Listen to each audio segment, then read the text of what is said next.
Marie-Pierre Le Breton, bonjour. Bonjour. Vous êtes directrice de l'offre et des partenariats de l'Agence nationale des services à la personne. Quelle est la différence entre la déclaration et l'agrément? Alors, dans le secteur des services à la personne, pour pouvoir prester auprès des publics fragiles, il est obligatoire d'avoir un agrément. C'est dans le fond une forme d'autorisation pour prester auprès de ces publics fragiles, que sont les personnes âgées, les personnes dépendantes, les personnes handicapées, ainsi que les enfants de moins de 3 ans.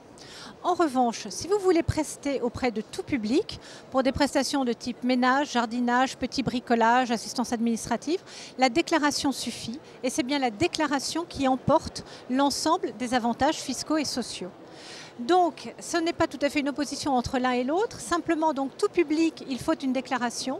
Et si vous souhaitez prester auprès des publics fragiles, vous devez obtenir l'autorisation, donc l'agrément. Et en plus, pour avoir le bénéfice des avantages fiscaux et sociaux, vous devez solliciter la déclaration. Et concrètement, quels sont les avantages de la déclaration pour un entrepreneur dans les services à la personne? L'avantage est très simple et il est tout à fait significatif et important puisque c'est la déclaration qui emporte le bénéfice des avantages fiscaux et sociaux, tant pour le particulier qui bénéficie d'une réduction ou d'un crédit d'impôt que pour l'organisme lui-même, avantage fiscal puisque l'entreprise bénéficie du taux de TVA à taux réduit et puis bénéficie évidemment aussi d'un régime social particulier puisque c'est le régime de charge bas salaire. Et comment faire pour se déclarer? Pour se déclarer, c'est très simple. Vous n'êtes aujourd'hui pas encore agréé. Vous vous connectez au site de l'Agence nationale des services à la personne, www.servicealapersonne.gouv.fr, et vous vous laissez guider. En revanche, si vous êtes déjà un organisme agréé, donc déjà producteur de services, à ce moment-là, vous vous connectez de façon tout à fait habituelle sur Nova, pour lequel vous avez déjà login et mot de passe. Et dans quel cas faut-il faire une demande d'agrément?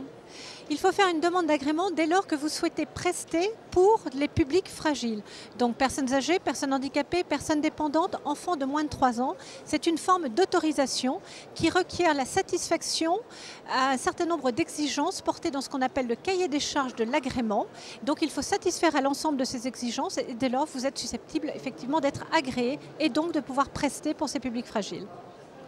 Marie-Pierre Le Breton, merci beaucoup. Je Merci rappelle que vous êtes directrice de l'offre et des partenariats de l'Agence nationale des services à la personne. À bientôt. Merci.